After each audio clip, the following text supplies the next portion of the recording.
Welcome to my boot camp. I'm so excited that you're here and you took time out of your schedule, especially in December. So I would love to do a couple little housekeeping notes. I have the chat. Feel free to pop in the chat, maybe where you're coming from today, where you're listening in, as well as use the chat for your questions. Toward the end, I will be jumping back into the chat to answer some of the questions that are posed. I love questions. I love it when the chat is busy as I'm going through this. So those of you that don't know me, I am Stacey Salyer. My friends call me the Slayer. And I always say, hey, once you have listened to me present, you're now my friend. So feel free to address me as the Slayer, and let's get some coffee together. Let's jump in. I want to talk today how to buy a property management company. And today you're going to walk away with three things: clarity on how acquisitions actually work, confidence to acquire another business, and a roadmap you can follow in 2026 to grow your business. I will say that most property management companies have been doing things like building door by door, not really thinking in the acquire mindset. This is something that I want to bring into light in 2026 and teach everybody around me that you can move from operator mindset to acquire mindset. The challenge is that most people don't really know where to start, and they don't really look at themselves yet as an acquirer. So my goal today is that when you walk away after the 60 minutes, you know where to start. And number two, you walk away with that acquirer mindset. So let's go. And don't forget, put questions in the chat as we go through. So let's talk about a 90-day roadmap. Now, the average acquisition, of course, the time frame is going to vary, but I'm going to talk today like it's a 90-day roadmap. So let's talk about the four main points in your roadmap from start to finish. So we're going to start with the first conversation. And this is where a lot of people get a little hung up. And this is where some people will start to not view themselves as an acquirer because they don't even really know where to start as far as the conversation goes. Instead of just thinking, oh, I need to go find a buyer or a seller, or I need to go straight to a broker's list, I want you to sit down and take a moment, come up with your list as far as who you want to contact. But before that, you need to know what market you want to work in. Let's say you already have a company and you're in that market. You could certainly start in that market. If you are larger and you're thinking you want to go outside that market, write all that down, make your list. Once you have your area determined, take a look at who is in that market. So obviously you can go like through Google or whatever, Realtor Association, and make a list of every property management company. It doesn't matter how big or small they are, make that list. And then you want to approach it like it would be a job for you, like a salesperson. You want to start calling on them, whether it's a phone call or a meeting, and you've got the list of people, you know that some of them are going to be at that meeting.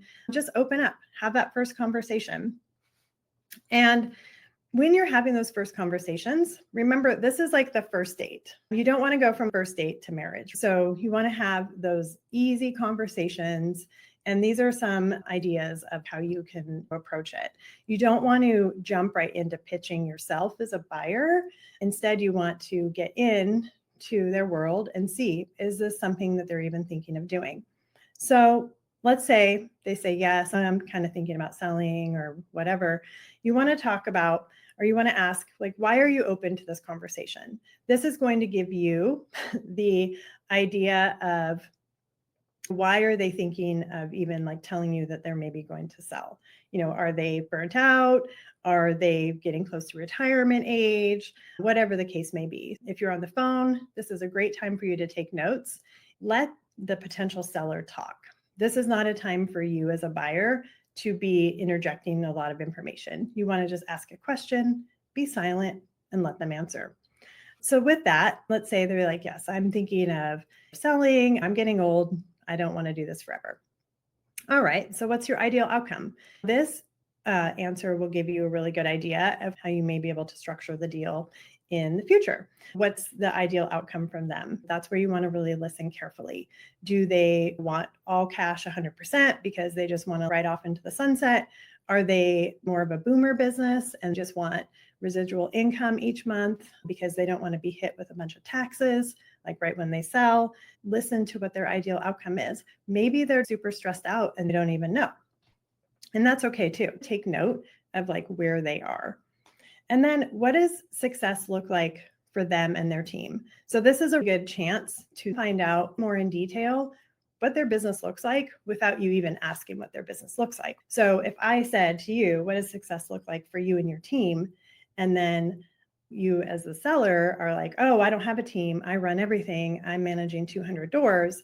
That's like a light bulb for you to say, okay, this is going to be a little bit different deal than maybe them having a larger team. It's really about listening and taking notes and then digesting that information. You don't want to overwhelm the potential seller as well. We have the first conversation. It's going well. We had the coffee. We had the first date, maybe a second date, maybe a third date. We had some dinner. Now we're going to move on to due diligence. This is a spot where I see a lot of people get hung up. It's what I call the messy middle of a acquisition transaction. I think a lot of times people understand kind of the first conversation, they understand the close, but the whole due diligence piece is like that messy middle. Once the seller has decided, yes, I do actually want to go down this road, I want to take a look, what would this look like? You're going to want to ask for a minimum of 5 things. So let's go through the list and feel free to take notes. Make sure that you've got all your stuff turned off and you're listening in. So number 1, you want to ask for financial records. And of course, if they're not willing to give them to you, that's a huge red flag. You want to ask for financial records, a minimum of 2 years. You want access to their QuickBooks. You want access to their P&Ls, to their balance sheets, to their property management software system so that you can see the money being charged to clients and residents and where it's going into their QuickBooks. It's really important that you're getting all of that. Also, bank account information. You will also want to double check security deposits, rent trust accounts. There's a lot of information that you're going to want to take a look at. Number 2 is the client list with retention rates. You don't want just a seller to hand over and say, yeah, I have 300 doors and that's what I have. You need to have a full list of where those doors are located. You want addresses. You want to know who owns them, what the mix looks like. Is it all A, B managed properties? Are we doing C, D? Is it Section 8? Whatever it is, you need to know the full like client list information. Number 3 is the team structure and what that looks like. So this is also really important because you most likely already have a company and you have your team. If you are buying another company and you have another team, you need to take a look at that team and say, okay, is this a really big deal to the seller? Is the seller going to walk away from the deal if you say, I'm not taking their team? Or do you want their team? Are they performing? There's a huge difference in team members. Let's say I have a company and I'm running it 100% virtual or 100% paperless, and then I buy a company that has paper. Assimilating those teams can be really challenging. You also want to know who's their go-to person on their team, who is answering the questions. Is it the seller or do they have an operations manager? And so you really want to get a good breakdown of that. How long they've been with the company, do they have any performance issues, whatever the case may be. Number 4, their operational systems. So you want to know, do they have a tech stack? What does that look like? Do they have documented processes?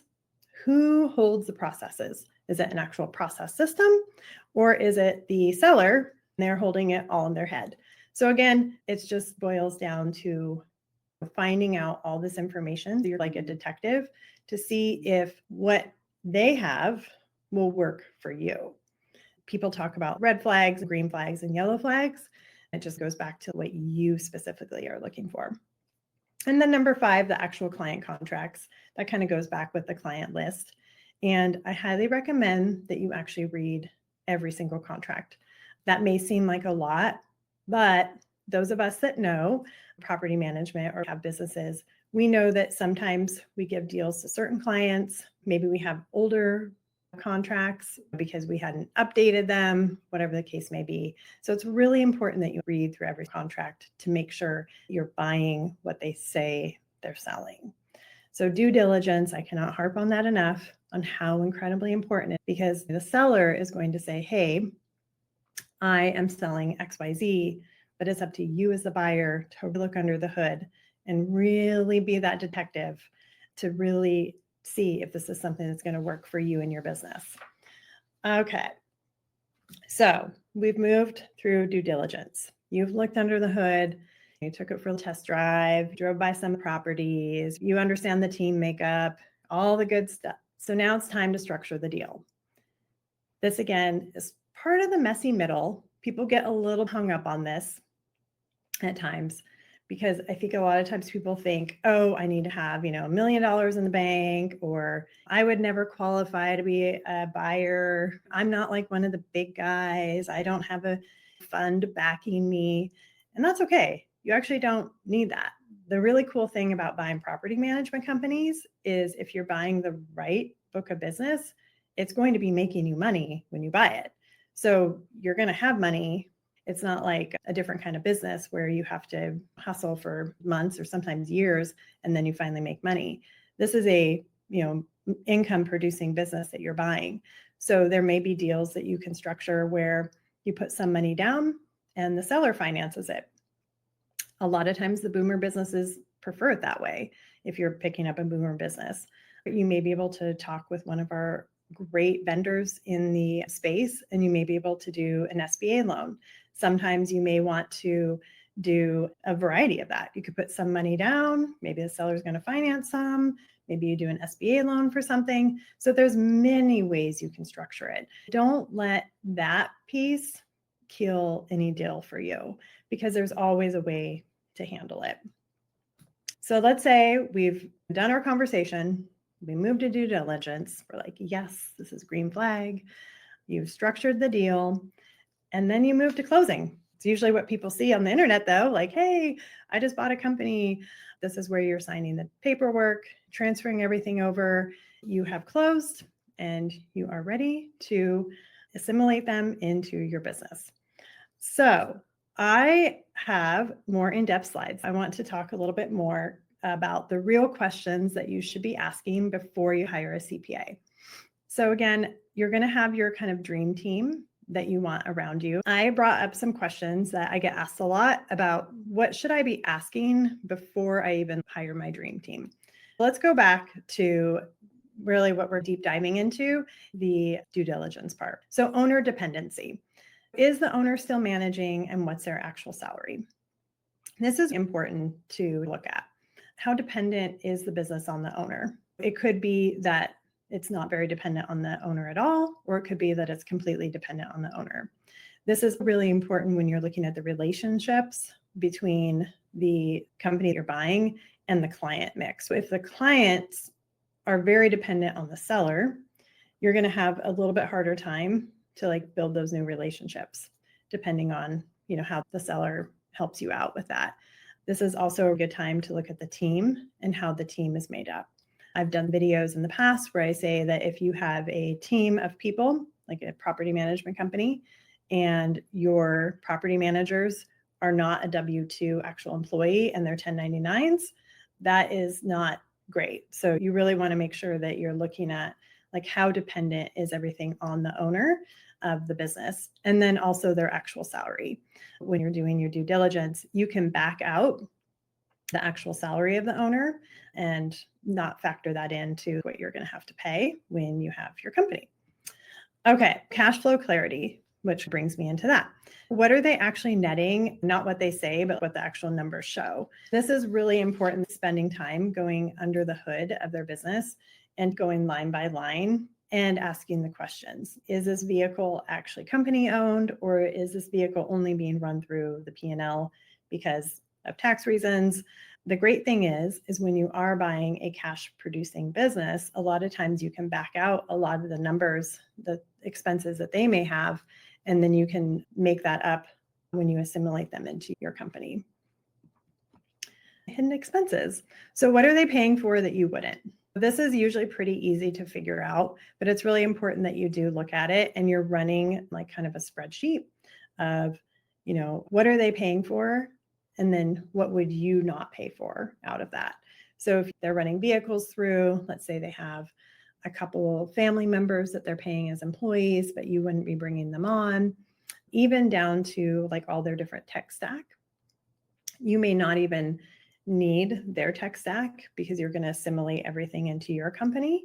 So again, you should be looking at how much more you're going to be paying for when you bring those doors in. In property management, a lot of times we are charged by door count. So it's important that you are looking at, okay, if I have 300 doors over here and it's costing X to run that, I put my 300 doors in my company, you're still going to have some expenses, but it may be less. And then you can factor that in when you're working out the purchasing price. Client concentration, I know I touched on this a little bit, but I cannot reiterate how important it is. One thing that you should always look at is who is the owner of LLCs. For example, if you have 300 doors under management and you're managing for a larger client, let's say they have 50 doors, a lot of times those larger clients, they're not going to have everything under one LLC. It's really important that the seller is being very transparent, but it's also important for you as the buyer that you are forcing that transparency and you're really digging deep into who actually owns these properties. Because if I had 50 doors under 5 different LLCs and the buyer didn't know that, that's 50 doors that could just walk out the door, even though it looked like it was 5 different owners because of the LLC name. It's really important that you're looking at client concentration and then keeping in mind when you are working out your actual deal that you're looking at a clawback period. So kind of the industry standard is usually 6 months, but as a buyer, if you can get longer than 6 months, that would be ideal. If a seller wants to do 0 months clawback, that would be a pretty big red flag, and I would have to investigate why they want to do it that way. There should also be conversation about a transition period and what that looks like, and asking those tough questions. I think the biggest challenge is that when you're buying something, we feel bad to ask those tough questions. So remember, when you're buying something like this, you almost have to treat it like a job interview. Okay, seller, this is how I see the transition happening. Tell me how you see it happening, and that you're documenting all of that. It's really important, like the client concentration, to take a look at. Team structure. This is one of the top things. Who is actually running the company? Are things documented? Can they operate without the owner? It doesn't mean that you're going to walk away if the owner is running things, nothing is documented, and they can't operate without the owner. You could assimilate them into your business and do everything on the back end, and it might be fine. Will it be harder? Probably, but this is why you're asking the questions. So let's say they do have a team and you want to take the team. It's really important to find out, have they been trained? How are they doing property management? Are they following landlord-tenant law? Do they understand the lease? Are things documented? Are SOPs actually documented? If they're documented, where do they live? Like, some people think documented means that they've half-assed something in Google and they have a Google file and that's where they live, but that isn't necessarily where people go. So they have them, but they don't go there. They end up going to one person on the team and asking all the questions. There's not necessarily a right or wrong, but you want to go into this eyes wide open, especially if you're planning on keeping some of the team. There are some other things that I would recommend doing. If you are keeping the team members, I would recommend talking with the team members and interviewing them as well. I'm a huge fan of doing the trait testing, the profile testing, to make sure that they will work with your team. Then we have the contract lock-in. So what's locked in, what can walk? You want to make sure that you have all the pieces put together, especially before you go to your dream team. What's locked in? Have you agreed to clawback? Have you agreed to take on any team members? You're writing everything down and you're kind of like, okay, this is what we're going to pretty much agree to. So these are the questions I recommend you're going through and flushing out before you go to your dream team. It's really important when you're buying a business that you've got a dream team around you, because this isn't an everyday transaction. I like to use this analogy. For example, I love TJ Maxx. I love to shop there. I love the candle section. I know exactly how to get there. I know how to get in my car, park in the parking lot. I know how to get out of my car, walk through the front door. I know where to find the cart, and I know the layout of the store. I know exactly how to do things. I know where the fitting room is. And then I know how to go check out. I barely even tap my credit card. And, I'm charged $200 for all my stuff that I probably don't really need. But when you're buying a business, this is not an everyday occurrence at all. I don't need a dream team at TJ Maxx. In fact, I usually save money if I don't bring my daughter. But if I'm buying a business, I definitely need a dream team. I need my CPA, my contract law attorney, my insurance professional, and it's ideal to have a coach or consultant in your dream team as well. So you really want to surround yourself with the experts who are going to be able to look at this for you and look at it objectively. When you are purchasing something, you can kind of get a little excited at times, like we can maybe make decisions that aren't working well, but also keep in mind that dream team, they have way more experience and they're going to be able to look at it objectively and say, hey, in my experience, I have done 100 contracts. I've done this, I've done that. So that's really important to have your dream team. And, like for myself, I just realized I did not introduce myself very well in the beginning, but that's where my experience comes in. I have been in the business for over 20 years. I have built a business from scratch. I acquired a competitor in my market in COVID. It was June 2020 when we closed, and that was over 350 doors. I built that business, scaled it, and sold it to a national firm. Then I did acquisitions on a national level. I am the only consultant in the space that has the experience as far as acquisitions go. And as far as, over 100 conversations with sellers, and, I know what to look for, and, what's a red flag, what's a green flag, yellow flag. And so the same thing, you want to make sure you have the same thing with your attorney, your insurance person, and your CPA. Okay, I did say that part of today would be going from operator to acquirer mindset. So part of buying a business is actually transforming yourself into an acquirer mindset. A lot of us grew up as operators. We talk about, how do I add more doors? We hustle and we work really hard to get more doors. We're on our Google reviews and we're taking the inbound calls, and we've got our referral agreements with realtors. Some of us have a CRM and we're excited. Like one month we added 10, the next month we added 5, and we are grinding. We are working so hard on that door-to-door approach, but it is slow.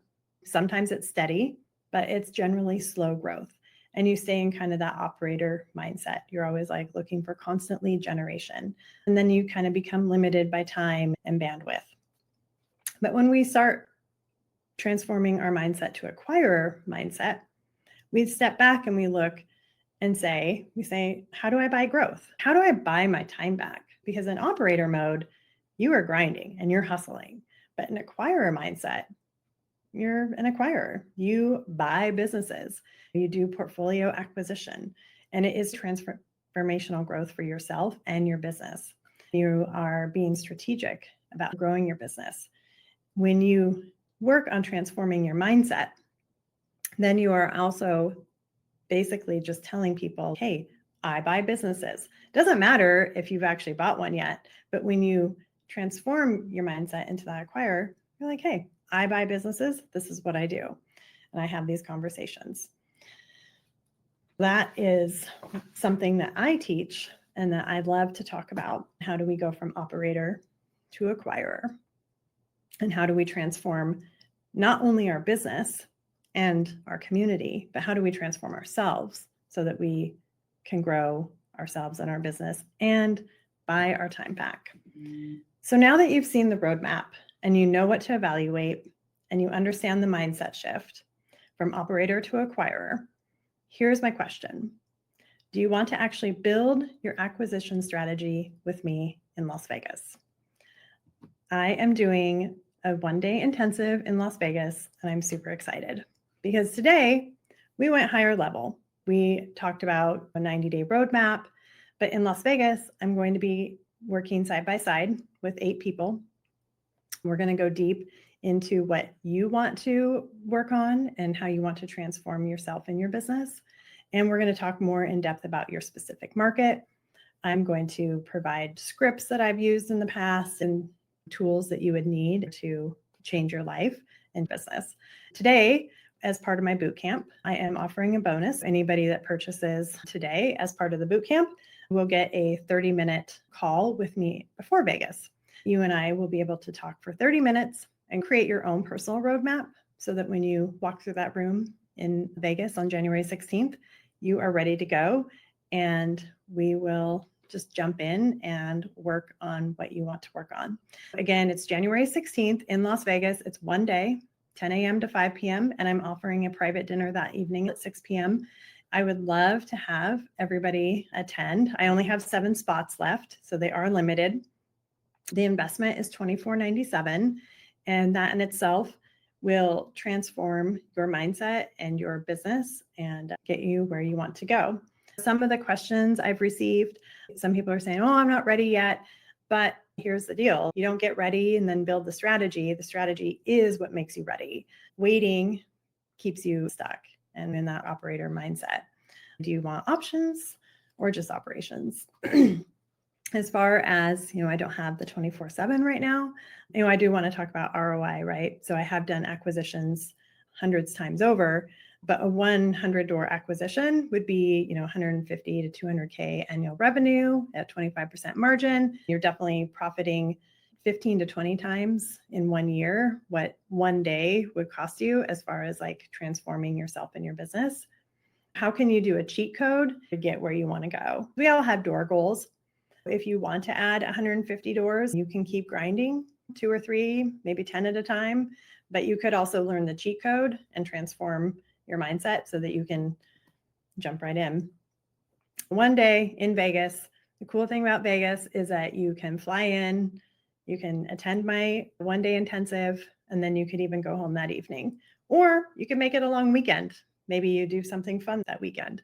Bring a significant other with you. But it's only one day, January 16th. You can learn your acquisition strategy. This one I get a lot. What if I can't find a deal? Vegas is going to teach you to think like an acquirer, to evaluate the opportunities and structure deals that work. You want to have a moment where you step back and think, okay, is this something that will actually work for my business? Is this going to make my business better? How much work is this actually going to cost me? This one also, I don't have capital for a deal. And I will tell you that neither did I. So that company that I bought in June 2020, those of you that don't know me very well, I started my own business in 2016 as a single mom, and I had no money.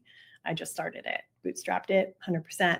When I went into this deal, I also had no money, but I structured the deal, put a little bit of cash down, and had the seller finance it. The beautiful thing about buying a property management company is that it is, money-making business already. So it was very easy to pay him back. I use the seller financing structure. So you don't have to have a ton of money in the bank at all. I would love to go through and see what questions we have. If you have other new questions, feel free to pop them in the chat. Okay, so I'm just going to go down through some of these. So Brittany, I wish we would have known to look through existing lease contracts before buying a multi-unit property. It was hard to figure out how to switch all the tenants over to another property management company and getting tenants to sign. Yes, definitely you want to look at leases and contracts. We have structuring the deal is the part that intrigues me. I'd love to find a seller financing deal that doesn't require a lot of cash up front. Yes. So Mason, that is possible. And that is something that I will be teaching in Vegas, like more in depth as far as how to go out and find them. And some of the things I've done in the past, I have closed over 1,000-door deals by cold calling. It is very possible. That is something I'll be teaching in Vegas for sure. Hunter, we've done over 65 million in small PM acquisitions across the country at Property Management Inc. We do this a lot. And these are all great tips she's giving. Thank you, Hunter. I appreciate that. Yes. And that is cool. So PMI as a franchise. Yes. Well, thank you. I appreciate the kind words.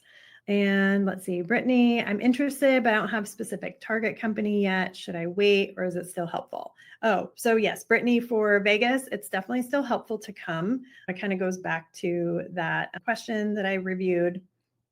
You don't have to have a deal ready to go. In fact, it's probably better if you don't. If you have one in the making, then yes, you're also welcome to come. But my Vegas day will get you from start to finish way more in depth. We're going to have much more time to go deeper into everything, go through scripts, how to track everything, who to call, how to structure, and all the good stuff. And then what that will give you is your mindset and peace of mind that you are ready to go and step out into your market and call yourself a buyer. In your scenario, or even best case scenario, what range of cash should you have ready to close a deal?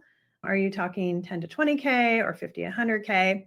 My deal that I did, and this is something that I will be going more in depth actually in Vegas, it's part of my training, but I only put 25,000 cash down on 370 doors. I will be going through that whole deal that I did in June 2020. I did a really good deal, some pretty cool negotiation on that one. So it really kind of depends. But so yes, to answer your question, I mean, 20K to, just kind of depends on the deal that you end up doing. Amy, so I can learn from others' mistakes. What do most owners screw up when they try to buy, especially the first time? Oh, that is a good one. I would say kind of high level to answer that would be kind of getting super excited and not doing enough due diligence. It can be like a really exciting time to be buying a business, right? We're like, oh, I'm buying a business. And that I'll be diving deeper into as well in my one-day session. I would say kind of getting overly excited and having blinders on as far as the challenges that may be presenting themselves.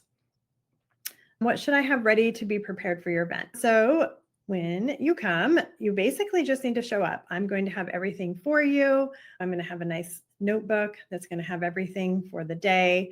I supply everything. I'm going to have snacks, beverages, lunch will be delivered to the hotel suite where we're hosting the event. And then we are going out to a dinner that evening that's a private dinner. So really, you just need to bring yourself and an open mind and be ready to learn for the one day. So you don't have to bring anything. If you want to tell me ahead of time your favorite sandwich or salad, I will order it. Any other questions, feel free to pop them in the chat. I'd be happy to answer them. And I would love to see you in Vegas. Like I said, when you purchase today, I do book a 30-minute call with you ahead of time so that we can make sure that we have your needs met before you show up.